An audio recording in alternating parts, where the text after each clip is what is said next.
and over every living creature that moves on the ground. In short, we are made, our original design is to be fruitful, to multiply, to increase, to have dominion, to rule over, to have authority over all the earth. Can you grasp that truth, that fact? Nga, that is our original design. Now, God wants to remind us kung sino gid kita. Maybe right now, we are struggling. We are struggling because we forgot who we are in Jesus. Now, I want to just explain. Amo na original design, but why is it that subong nga mga panahon, may mga struggles, may poverty, may sickness, daw tanan nga mga kalainan nga aara, nga kung amo ning design ni Lord sa aton, nga na-experience ta ning amo ning mga bagay. Wala ba kita nag-ask sina?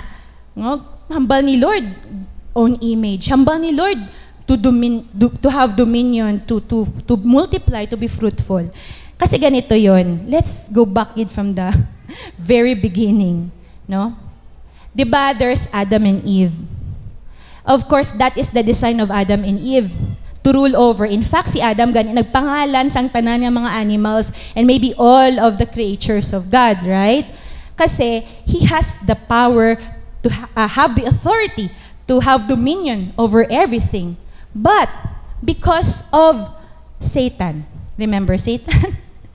Aragid, no? Aragid permises. Satan wants, even in the beginning, wants to destroy us. He wants to kill, he wants to steal. And what happened, tunggin deceive niya si Adam and Eve, nga tong fruit, no? Tong fruit nga to, nga amo daw ni kuno ang makapasiga sa ila, they will be like God.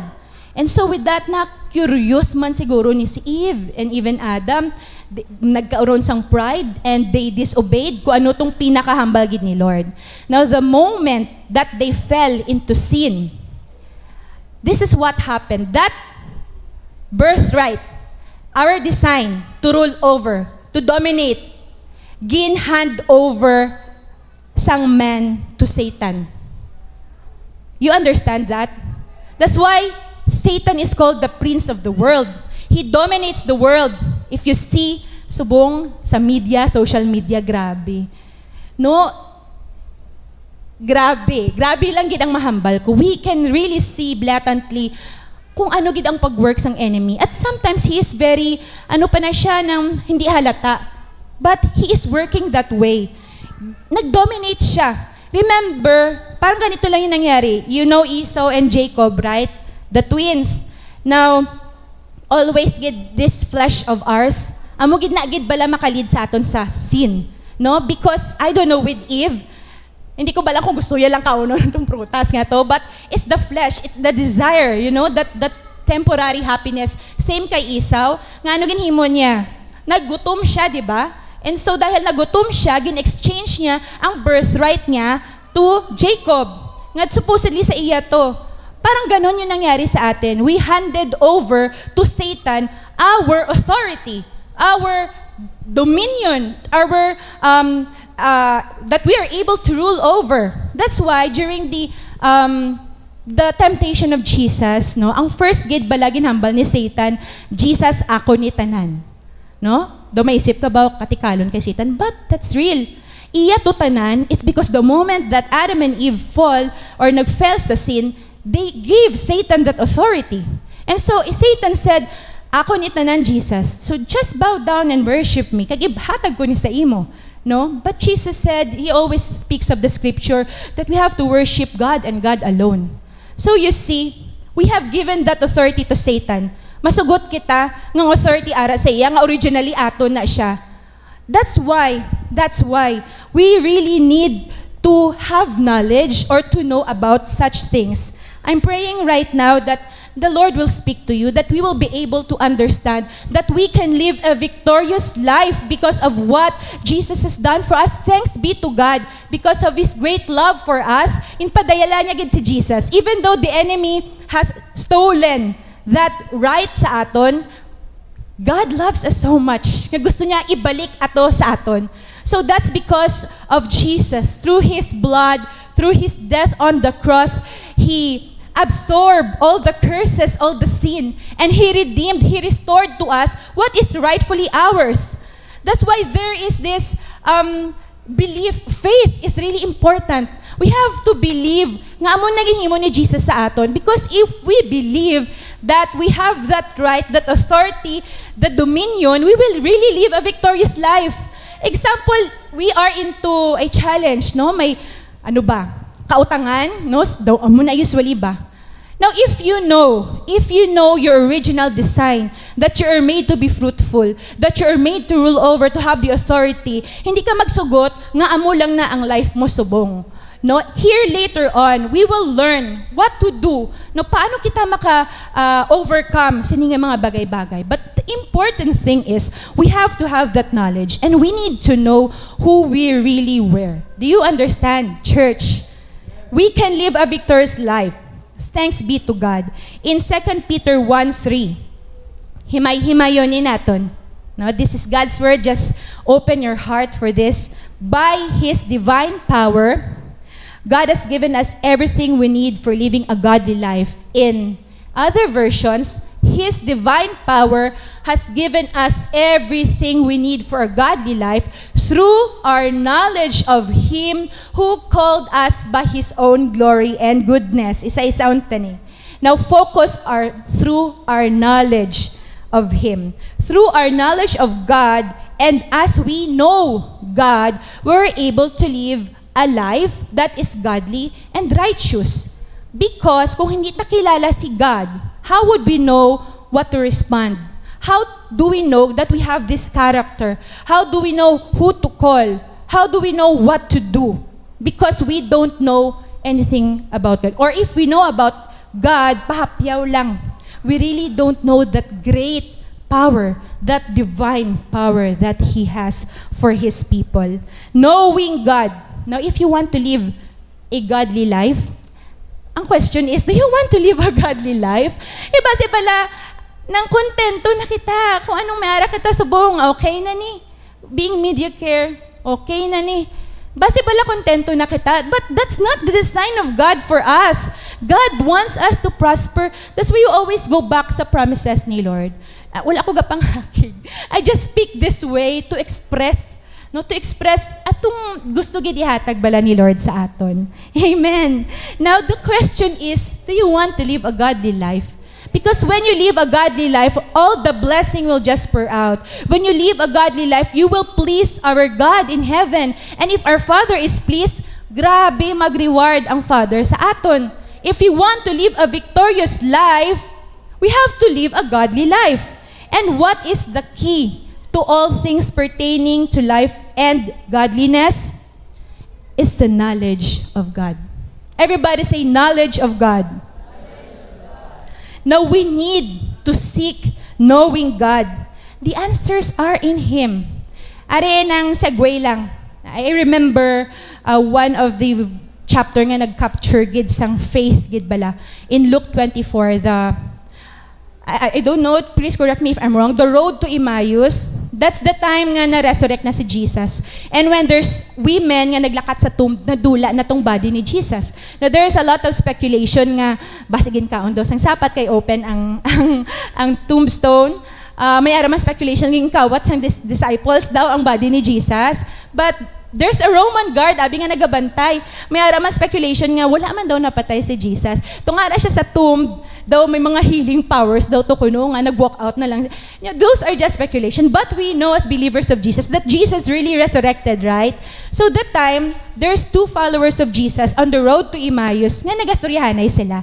So, gastorya sila about what happened to Jesus. Nga, amo galing na tabo kay Jesus, no? Napatay siya, pero nakitaan sa mga babae, mothers gid nga, mothers kay gipili gid sang ni Lord, no? Anyways, nang nadula daw ang lawas na Jesus na wala. Namo nang ginastoryahanay nila. And then, may aras ang isa ka stranger nga nag-upod sa ila. And actually, that was Jesus. Pero, come to think of it, followers sila ni Jesus. They must know how Jesus looked like, right? Maybe, close lang gid ni Lord ang eyes nila. Or maybe, ang appearance bala ni Jesus, remember anong natabo sa face niya during the time na ginkastigo siya. Maybe it was so broken or maybe na-disfigure nga hindi siya nakilala. Really don't know. But ang fact kasi din, the truth here is, Jesus is there. The answer and the solution to their problem is just right there in front of their face. Pero wala nila nakilala. And that is because of doubt and unbelief. Same man sa aton, ang answer to our problem is just right there in front of us. Ara na ba? But because of our unbelief and doubt, hindi na nagiging totoo yung mga impossible things and the promises that God has in store for us. So I'm talking about faith. We have to believe. We have to seek God. We have to seek God through, I have here some things kung diin natin masik si Lord. Our heart should always be into seeking God, and our life must be all about knowing God. Are we still here doing things para ma-know natin si Lord? Or nag-alive na lang kita sang life natin? Kontento na ba kita sa pagkakilala natin kay Lord? Kung pamangkuton ta kasubong, anong pagkakilala mo kay Lord? Can you tell me like 10 things? 20? 100 things? Ano gid ang pagkakilala natin kay Lord? Now, Paul said in Philippians 3:10, that I may know Him. Ang desire ni Paul nga makilala gid si God because he know ang great things nga nahimo bala sang Ginoo sa life niya and to all other people. Now, our life must be knowing about God. Everybody say, know God. Every day when we live, it's all about knowing God. So how can we know God? We can know God, of course, through the Word of God. In the beginning was the Word, and the Word was with God, and the Word was God. Bible is God Himself. So we will be able to know Him through the Bible. Nagabasa pa kita sa Bible naton? Amen. If you just read through the Bible, grabe. There are so many great and precious promises that God has in store for us. Remember, 8,000 promises. Din kada, biskan pulo lang ka promise in a day, Hindi pa mano ang isa ka year or your lifetime maybe. Grabe. Now, through the Word of God and of course, through prayer. When we commune with the Lord, we come to know more of Him. Para lang yung friend mo or even your husband, di ba? Kung nag-communicate ka mo, pero mas nakilala mo kung sino ang partner mo or kung sino tong friend mo. So that's with God also. If we have that deep and intimate relationship with God, He will just reveal to us everything. Grabe gid. Now, we have to be prepared with that. If you have that desire to know God, be prepared that He will reveal to you things na hindi natin ma-imagine. That's His promise in His Word. And of course, through the community of God's people. Now, that's why we have our daily devotion. Naga-devotion pa ba kita? Sa mga naga-devotion, we all know that if we cannot do our devotion, parang kulang gidya. Defeated ka gid throughout the day. If you want to be victorious, do your devotion. Because God will speak to you through His Word. And when you commune with the Lord, you know that His presence is with you. Now, if upod naton si Lord, ano gid ang matabo sa aton, right? We always have the victory in Jesus. Amen. Now, through the community of God's people, of course, we commune with God alone.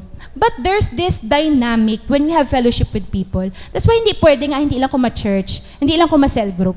It's different. Parang ganito yon. Here in our Sunday cell celebration, there's a different dynamic nga mas makilala ta si Lord this way with our brethren than maybe you're alone watching in the live stream. I'm not saying nga hindi nag-work si Lord that way. We know that God works in any ways, right? But ibagid, if you are with the fellowship with God's people, how can we have this fellowship in our Sunday celebration? In our services, we have the Accordifier, we have the crossover, we have our first 15 minutes in the morning, just for you to know. We have our 9 p.m. prayer in the evening. Zoom na siya, pwede gid ka mo mag-join. And we have our trainings and we have our conference when we are with the body of Christ and the believers of God. Now, He has this way to call us in a different way. When we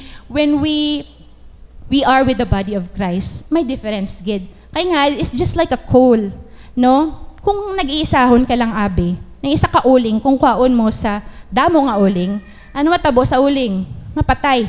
Itong iyang, anong tawag sina? Baga. Di ba? But if that uling is with all the ulings there, all the ulings, di ba? Masiga siya. No? We have that kind of dynamic ba?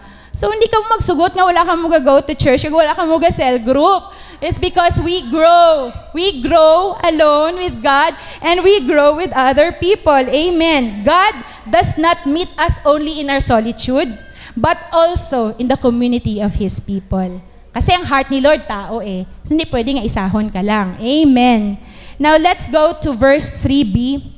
He called us to Himself by means of His marvelous glory and excellence. He called us. It's God who invited us. By whom? By Christ, Jesus' glory and excellence. Not our own glory and excellence.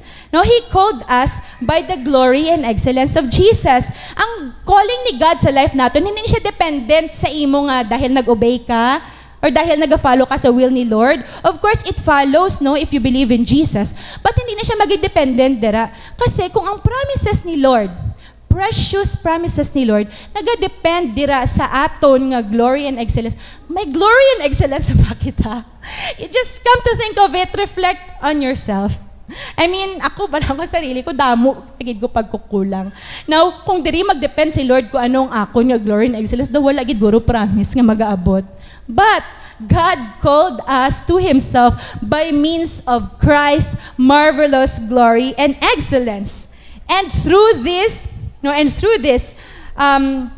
God's calling in our life is not dependent on our glory and excellence, but by the glory and excellence of Jesus, God has given us great and precious promises. And through these precious and great promises, in verse 4, you may be partakers of the divine nature.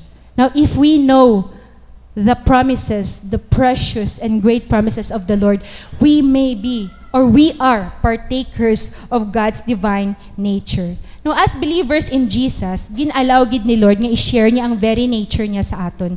Again, if we really don't know much about God, no, I just want you to run or let your imagination run wild kung ano gid ka great si Lord. And ang greatness ni Lord, gin-share niya na sa aton. We are connected to the very nature of God.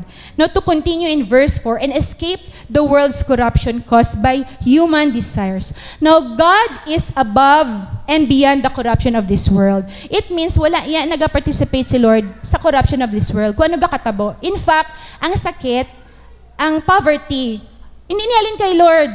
Basi balagay, isip sila nga God allows these things to happen for us to grow.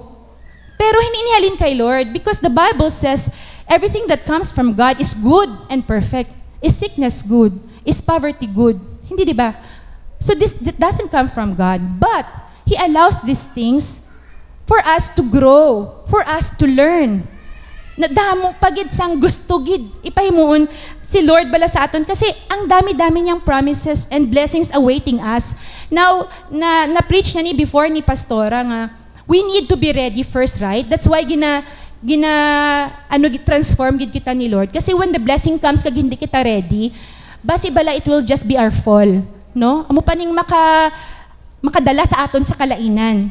That's why we need to be ready. We need to be transformed because all the blessings, everything that we need is already provided for. Inang utang mga dugay-dugay na.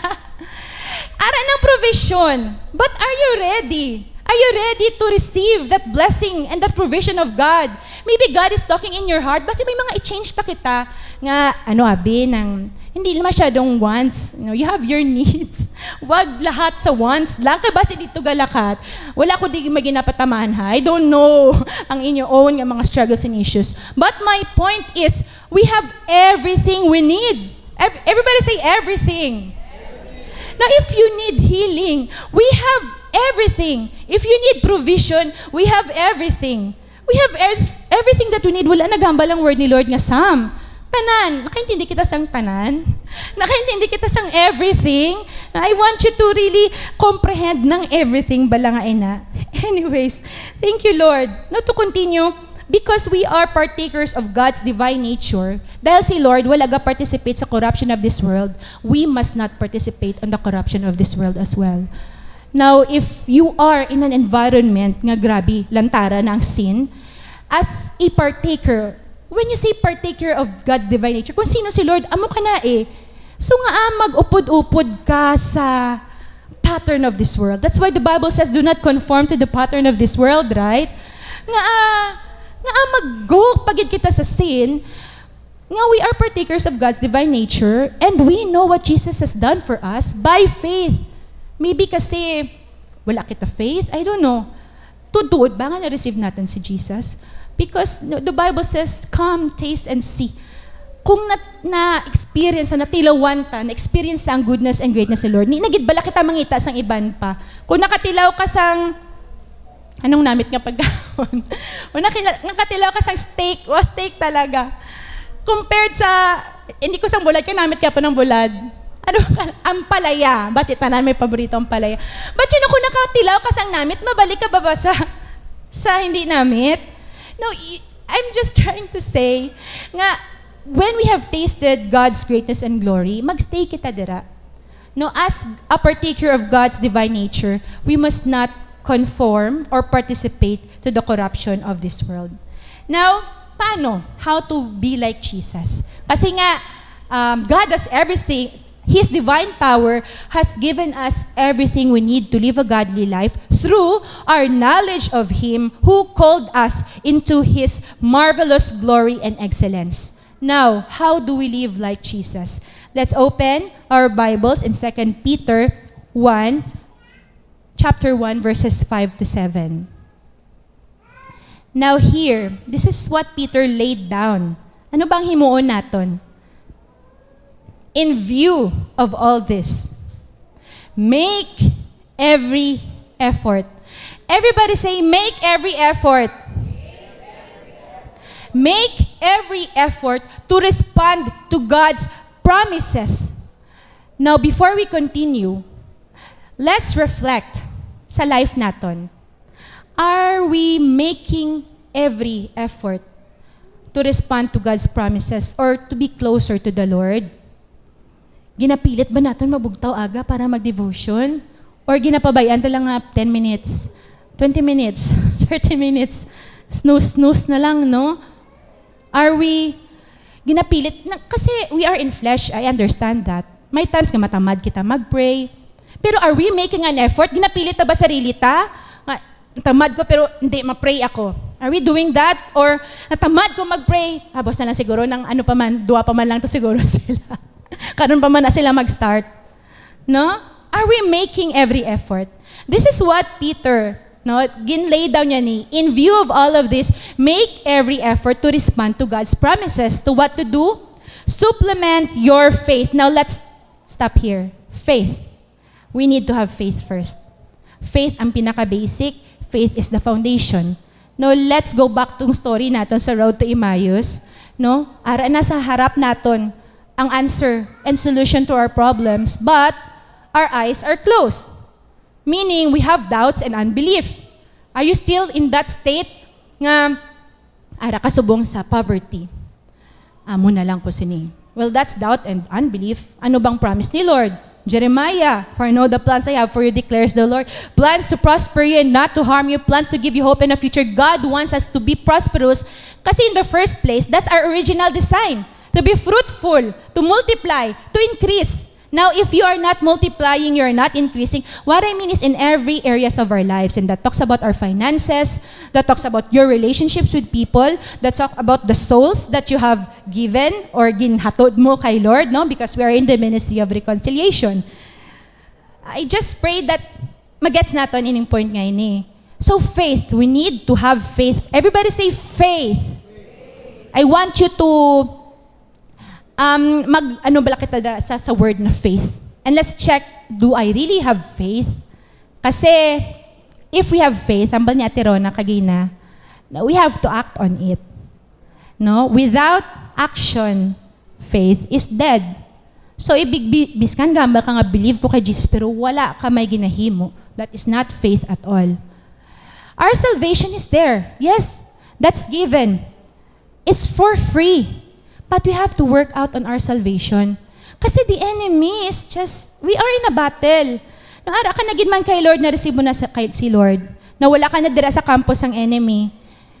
But naging lax ka. Yung pabayaan mo lang, ari. Save na ko bitaw. So, feeling mo okay lang mag-live sang life, you're still doing what you're doing, save na ko bitaw. But the enemy wants to get you off from the team of Jesus, ngay balik ka niya sa team niya. Hindi mo gusto nga team. We are being lax. Wala kita nag-make effort. Now, that's the word today, effort. We have to do something. That's why, supplement your faith. But when I say faith, dapat may ginaubra kita. Hindi na si Juan tamad. Kilala niyo si Juan tamad.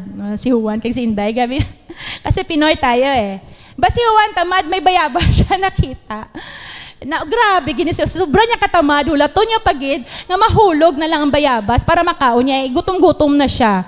That's just like faith, you know? You have to act on it. Pwede niya man kwaon, kagkauno na, edi solves na siya. But we are also like that. Ara na sa tubangan ta. But we have unbelief and doubt. So we need to have faith. Everybody say faith. So solves na kita dira sa faith ha. Now, supplement your faith with what? Generous provision of moral excellence, and moral excellence with knowledge, and knowledge with self-control, and self-control with patient endurance, and patient endurance with godliness, and godliness with brotherly affection, and brotherly affection with love for everyone. Now, all of these are the character that reflects the divine nature of God. Now, if we are partakers of the divine nature of God, these characters must also manifest or will reflect in our lives. May ara ba kita sang goodness or moral excellence? May ara ba kita self-control? May ara ba kita sang brotherly affection? May ara ba kita sang godliness? May ara ba kita sang love? No, that is the divine nature of God. Nga ara man na sa aton actually. But why is it that it's not manifesting? It's because, unang-una, balik kita sa faith. You did not believe what Jesus has done for you. Nga redeem kita, restore niya kita sa original design. Ginabalik-balik ko ni kay gusto ko i-emphasize nga ang original design naton is to have authority, to have dominion, to rule over, to multiply, to increase. These are all grabe nga mga words, right? Amen. And so, partakers tayo ng divine nature ni Lord. Again, Peter emphasized, make every effort. Kasi these things do not happen in a Christian life by accident. Hindi nga, nagtulog ka, gitupad mo ang Bible mo, ang knowledge, nagsulod na lang na sa utak mo. Sana gano'n na lang, ano? No, may mga gano'n. Pero hindi eh. If you want knowledge, make effort. Magbasa ka sang Bible. If you want self-control, make effort. Napag-aral na gani ng panahon nga do, makakig ka na gid ba? Make effort, agwanta ha. Hindi magbanang dahil akig ka lang, sige na lang, akig na lang, pagwa mo na lang tanan. Agwanta ha. At least you made an effort. Kung nangakig ka man, kaya hindi nagid, magwa nagid, at least you made an effort, naging agwanta. That's one step. Asa sa makaya mo na nga maagwanta na lang gid, tanan. Grabe. God is really moving and working, right? If you want to grow in faith, make effort. Hindi pwede nga nang may faith mo subong. Actually, that faith that we have right now, halin man na kay Lord, gisupply niya na sa aton. So kung anong balagin hatag ni Lord sa aton, can we work out on it? Parang seed lang yan. Kung may seed tayo, alangan pabayaan talang da. Work out on it. Tamnon mo, bunyagan mo, storyahon mo, ambal nila, storyahon mo daw ang plants. You have to make an effort. Everybody say, make effort. Nan. Biskan sa paghambal ta, make effort! Effort tayo, guys. Now, God invites us to participate with Him and work with Him. Kasi nga, damo-damo siya sang great things in store for us. Damo siya sang surprises sa aton. Damo siya sang gahulat nga blessing sa aton. And He want us nga mag-partake kita or mag-share kita sina, maging partner niya ba? Kasi si Lord isupply lang na ni Lord. But we have to work out on it. And kung mag-depend lang gid man ta sa sarili, tatod-tuod lang, hindi ta gid man na kaya. Nung patience, about mga kig ka na lang, kabudlay isang patient, kabudlay isang self-control. That's why His divine power, everybody say divine power. His divine power has given us everything we need to live a godly life. God's divine power is the Holy Spirit in us. That's why we are able to overcome things, overcome struggles, overcome sin and temptation because of God's divine power, the Holy Spirit in us, through our knowledge, balang tagid kung ano ginhimo ni Lord, who called us. Nga siya pagit ang nagtawag, kag nag-invite sa aton in His glory and in His excellence. Now, if you have time at home, may mga diba? Mga supplements ng mga commentators, diba? Try to read and study more about this. Kay ma-amaze agid bala. In short, we can live a victorious life every day because God has supplied us everything we need through His divine power, the Holy Spirit in us. That's why pag bugtaw sa aga, kung kita lang magbugtaw, hindi kaya. But when you ask, Holy Spirit, bugtaw ako, please, nabugtaw ka, no? Amen. Amen. God is indeed working in us, and let's be excited. Let's be excited sa pagahimo ni Lord sa aton nga life. Mudamo. Kaya ginapakagambal, damo-damo. Kaya damo-damo pagid that we have to discover knowledge of God. We have to really learn and commune with God. Amen. Now, isa-isahon tabi para mas ma-understand naton. Moral excellence. Ano ning moral excellence? That's goodness. That's gracious act, virtue or uprightness, the right thing that you do. That's goodness. Now, if you have moral excellence or goodness, you don't have to give in into rudeness, no? Or no, kung may arabala sang isa ka tao nga sa imo naga-chismis. Nang may tao nga ginakalaban ka gid nga wala ka man ginaobra, no? But if you know nga you have the nature of God, which is moral, character, or goodness, hindi mo na pagpatulan. Instead, pakitaan mo siya sang goodness because you have the capacity to be good. Ara na sa imo, you are good. Don't you know that you are good? Because God is good and you are created in God's own image and likeness. Now, if you are that person nga daw, feeling mo, tiga-tiga ka na gid or difficult ka, you don't know that deep inside you have goodness. Hindi mo palang balaan. But you have that goodness in your heart because God is good. And again, we are created in God's own image and likeness. So balik-balik tayo, no? Pero, amo ng point dara. Alright? So you don't have to gossip. We don't have to chismis or slander ng chismiso nato ng iban. No? What we can do to those people nga may aragid kalain nga sa aton, how about, you just think of grace bala sa ilang, nga base may pinagdadaanan na siya, kaya siya amo sina. No? Kung amo nang response abi naton that we have that goodness, ano bang response nada? Di we pray for that person. Lord, nang basi may pinagdadaanan bala na Lord, nga daw akig-akigid siya sa akon. Basi bala buntis lang pinaglilihian ako. Hindi mo alam, di ba? So, but if you have goodness in you, that moral excellence, iba kasi ang magiging response mo. Hindi mo gid pagpatulan ng tao nga na. Instead, you will pray for that person. Amen. Now, we need more goodness in this world, no? Nakikita nyo around, damo na gid sa mga kabulastugan. So, we need goodness. Amen. Everybody say goodness. Next is knowledge. What is knowledge? Ang knowledge naman, it's experientially know. It's actually what you know and when you apply what you know. That's why nagasulod dire nga hindi gidya tuod-tuod ng ignorance is a bliss.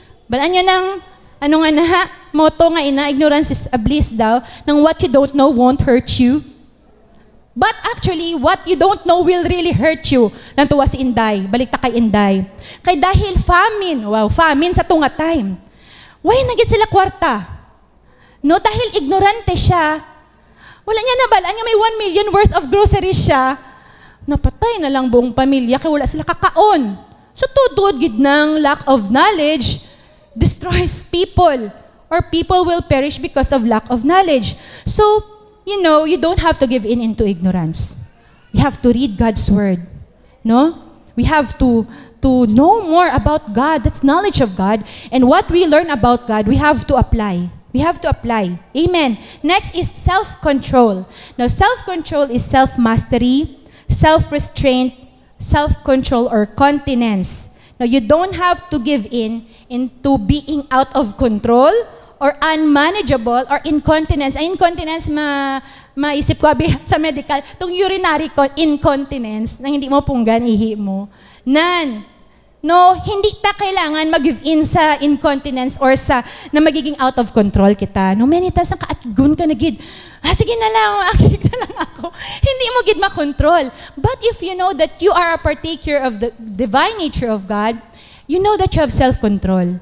So kung may aras ng isa ka bagay or pangyayari nga daw maging out of control na gid, self-control. I have self-control. And again, always think about we need the help of the Holy Spirit. Ganito yon. You have self-control. But it's the Holy Spirit that will empower us to use that self-control. Gets naton? So we always ask of the Holy Spirit in everything. If we have a sin in our life, subong, daw budlay gidi overcome, nagabalik-balik ng salangan na. Una-una, we really have to surrender it to the Lord. We really have to repent. And we have to ask the Holy Spirit, Holy Spirit, buligi ako. Buligi ako nga, galay pagid ako. Nga, dali lang ko mag-unsubmit. Dali lang ko mag-disobey. No? We really have to ask the help of the Holy Spirit. Kung kita lang, hindi tagid kaya. Kaya mo mag-submit, no? Sa boss mo nga difficult, good life, no? But with the help of the Holy Spirit, we will be able to do that. Lalong-lalo na, ara ng self-control sa imo, nature na ni Lord.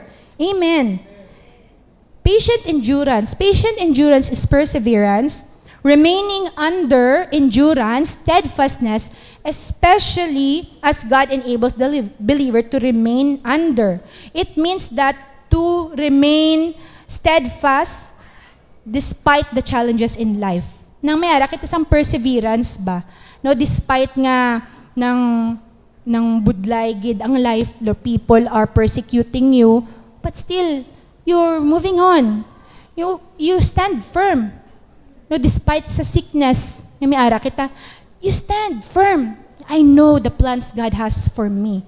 No, I am strong because I have that patient endurance and the strength that comes from God and the Holy Spirit, the power of the Holy Spirit in me. Again, His divine power has given us everything we need to live a godly life. Wala gid sa imposible kay Lord, guys. If you have that sin in you right now na feeling mo daw, amo na gid gusto ni forever. No, you're not. Because God has given us the capacity through His divine power that we have everything we need para madula ng sin nga in our life. Now, kailangan lang gid, we have to know who we really are. We are created in God's own image and likeness. He is good. He is able. And we rule over this flesh. No, kung gusto mo na gid magkaon, pero ara ka sa fasting, you rule over that flesh. Hindi magkaon. Patient endurance. Nang kaakigon ka na gid bala sa bata mo, Lord. Karon ko na share. Kaya mo ng testimony ka about patience. Grabe gid. Let's go to, you don't have to give up, or you don't have to give into quitting. Don't give in into giving up. Nung nang ka-give upon ka na gid, nga I really want to quit, nakapoy na ko, please do not, because you have patient endurance with you. And with the help of the Holy Spirit, you will be able to overcome. Yun ang tao nga ga-persecute sa imo, don't quit. Magbalik na lang guro ko sa dati ko nga life, na para hindi sila mag-persecute sa akin. No, do not give up. Inang someone, your loved ones nga, dugay mo na ginasharean, pero permi ka lang supo. No, do not give up. Sige lang. Just go. Persevere. We have to persevere because we have that character in us. Mayroon ka sa patient endurance, and with the help of the Holy Spirit, we will be able to overcome. Next is godliness. Godliness is someone's inner response to the things of God, which shows itself in godly piety, in reverence, a godly heart response, which naturally expresses itself in the reverence of God. In short, godliness, that is God Himself. So you don't have to give in to godlessness, meaning yung life without God. That's why nang feeling mo wala lang si Lord, so you just do immoral things.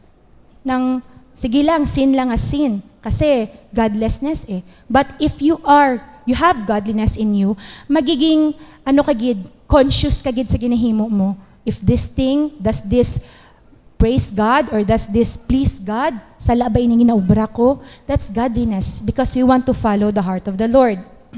Lapit na kita matapos. Next, brotherly love, that's mutual affection. You don't have to give in into hate. You don't have to give in into hate, into slander, into envy and jealousy because you have brotherly love within you. And with the help of the Holy Spirit, ma-empower na siya. No? You can appreciate people that everyone is created in the image of God. So kung nang difficult people nga lantawa siya nga, mo ni siya ni Lord. Image ni siya ni God. May goodness na sa iya. So kung difficult siya subong, sige lang, kay madula man na siya. I'll continue to pray for that person. Magiging iba ang response naton in those people. Next is love. This is the last one. Divine love. The kind of love God shows us is unconditional love. Na dahil Mother's Day subong, bida na mothers ha, wala sang kukontra. Kahapon we were sharing sa cell group about a challenge, pinaka-challenging times ng isa ka mother. This unconditional love bala ni Lord, mostly ma-reflect it sa mga nanay. Sorry tatay ha, pero may timean ka mo. Mother's Day subong. Kaya nga, like example, nung mga challenges in a mother, may nag-share sa amon nga nang mabata na lang siya sa next child niya, ginaisip niya, patong isa niya nga bata. Ano na lang to, may ginakaon kaya to, kumusta na kaya tong bata ka nga to. That unconditional love, nang may need ka, pero dahil need niya sa bata mo, sige na lang, gisi-gisi na yung gabi, gisi-gisi, no? Baka ka mo okay, lang na. But you have the need, but unahon mo ang needs ang imo nga bata. No, you see that, no, if your child will hurt some people will hurt your child, nang you are there to defend, bala ka agad-agad. No, that's God sa aton. No, may aragi siya sang love, bala nga mo sinahaw. Now, those are the characters of God, alright? Now, I will end now. No? In conclusion, I hope now we have learned something today. Scripture tells us we have all we need to live a transformed and godly life. A transformed life. So, hindi kita magsugot na kung ano kita subong, amo na lang kita sina. We are able to be transformed because of the divine power of God in us. Now, how often subong ang mga panahon now that we still walk around defeated. Bamo nang feeling defeated, no? Now when we should actually walk around knowing that we are victorious because we are partakers of God's divine nature. That we have everything that we need to live a godly life. Now pili ka mo sa duwa. Do you want to live a defeated life? Or do you want to live a victorious life, a transformed life? Of course, dito kita gid sa victorious life. Now, right now, if you have those struggles, balik kita sa kung i-record yun or kung nag-take notes ka mo, balik lang kita in the very beginning, the original, who we are. We are created in God's own image and likeness. If God is good, then you are good. If God is generous, then you are generous. Now, our design, that we are made to be fruitful, to multiply, to increase, to rule over, to have dominion, to have authority. Now, kung may aragani sa balay ninyo nga may spirit nga malain, you have to renounce that spirit of division in Jesus' name. Spirit of pride and anger, in Jesus' name, I have the authority. God has given me the authority to trample over scorpions and snakes and to overcome the power of the evil one. We have that authority. We have to take charge and take control. Hindi kita magsugot ng life natin defeated because we already have the victory in God. Again, let's not be ignorant, but let's seek to know God. By how? Through God's Word. Read God's Word by praying, have your devotion, and go into fellowship like this for us to grow more in the Lord. You have all you need to be all God has called you to be. Now, when you choose to follow Jesus, kasi in our life right now, maybe we are still in sin, but when we choose to follow Jesus, you have God's divine nature in you. The moment that you believe what Jesus has done for you, that He redeemed you, He restored you to your original right, then God's nature is within you, and you've been given the Spirit of God, that same Spirit that rose Jesus from the dead. That is very powerful. If that Spirit rose Jesus from the dead, that same Spirit will heal you from your sickness. If that Spirit rose Jesus from the dead, that same Spirit will provide all that you need. If that Spirit rose Jesus from the dead, that Spirit will help you conquer your struggles over sin. God has given us everything we need to live a godly life. Now, if you aren't seeking God, kung wala pa ng desire mo nga na, you can really feel my distance. You can really feel defeat sa life, no? You will live less than capable of living. You will struggle. You will really be defeated. And that's not what God wants for us. That's why He fights for us. Do you know that God fought for you? That's why the moment nga ginhand over naton tong right naton kay Satan, wala siya nagduwa-duwa, ginhatag niya dayon ang bugto niya nga anak sa aton para i-redeem balik to sa aton. Because palangga gid kita ni Lord, He's fighting for us. And even right now, ara ka sa verge nga, daw nagalaylo ka na naman, God will do everything to let you go back on the right path. Napansin nyo? Pag may time gani nga daw, down ka na gid, mahimo gid si Lord sa way nga ibalik ka sa right path. That's how God fights for us, and that's how God loves us. Now, the problem is we forget who we are. So again, let's go back to the original. Let's always go back to the original. When God first thought of man, He purposed man to be formed after His very image and likeness, and to be carriers of His divine nature. Jesus is the mirror image of our created purpose. We are designed to walk like Christ on this earth. That's why our goal is Christ-likeness. God's great plan for us is expressed here in Romans 8:29. Romans 8:29. For those God foreknew, He also predestined to be conformed to the image of His Son, that He might be the firstborn among many brothers and sisters. God's great plan is to conform us into the image of His Son. That's why ang goal gid naton is Christ-likeness, to be like Jesus. That's why we read God's Word, we know more about God, the characters of Jesus, because that's our goal. Amo gid na ang desire ni Lord for each and every one of us. That's why in every day, He is transforming us from glory to glory to glory to glory until the time that we are conformed in the image of His Son. Now, that is the goal. And we can attain that through our knowledge of God and His divine power through the Holy Spirit. Again, God has given us everything we need. His divine power has given us everything we need to live a godly life through our knowledge of Him who called us into His excellence and His glory. Amen. Now to end sa testimony ko, it's this week I've been struggling gid ba? Bako Lord ng anong word ko? Ano share ko? I've been struggling, grabe gid. Now, from Monday, I've been listening to preachings, sermons, no? I've been reading, pero bako Lord, ano man. But you know, this word came even before pa nga ginhambalan ako ni pastor nga mag-speak sang word.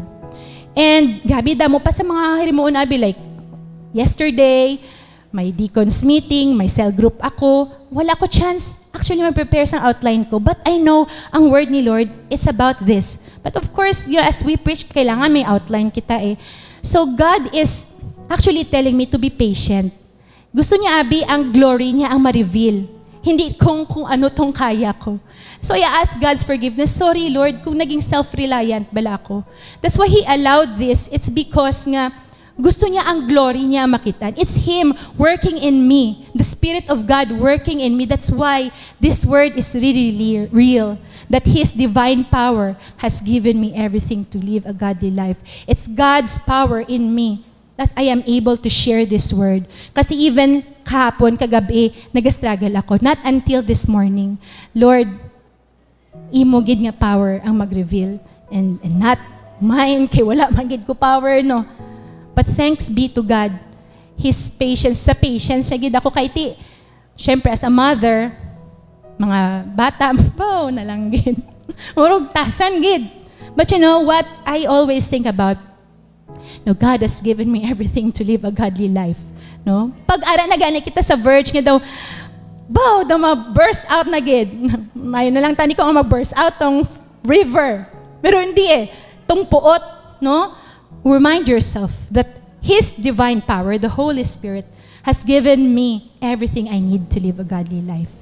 And so, right now, kung may mga struggles kita, remember, ara na tanan. Nahatag na ni Lord, but we need to make an effort. We have to do something. Let's all stand up and let's pray.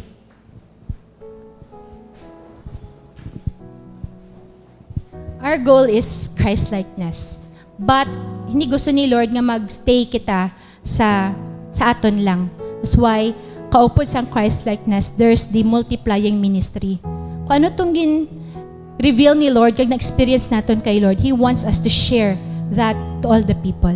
Imagine this, if everyone on this earth knew that His original design is to dominate, to multiply, to rule over, to increase, and that we are created in God's own image and likeness, wala na sang room ang Satanas nga mag-work pa sa life naton. Imagine every one of us, having that knowledge of God and working in His divine power. Because amo gid ni ang gina-desire ni God that all of the people, will be reconciled to Him. No one will perish. That's why we will not stop here sa aton. Christ-likeness, people, we must manifest and reflect Christ-likeness in us so that we will minister and reconcile people back to God. And one day, kung tanan na kita, baw na lang. There's actually, if you read pa more sa chapter nga ni, that we will be welcomed with heavenly chorus. Balaan nyo ng isa ka Roman soldier after war, grabe, ginapalakpakan gid siya. So imagine yourself when we go to heaven, ginapalakpakan gid kita sa entrance. We have the angels singing. And pag abot mo sa dulo, well done, good and faithful servant. That's what God wants for us. And I pray nga, amo nang aton sa life, just seek God. Let's pray. Heavenly Father,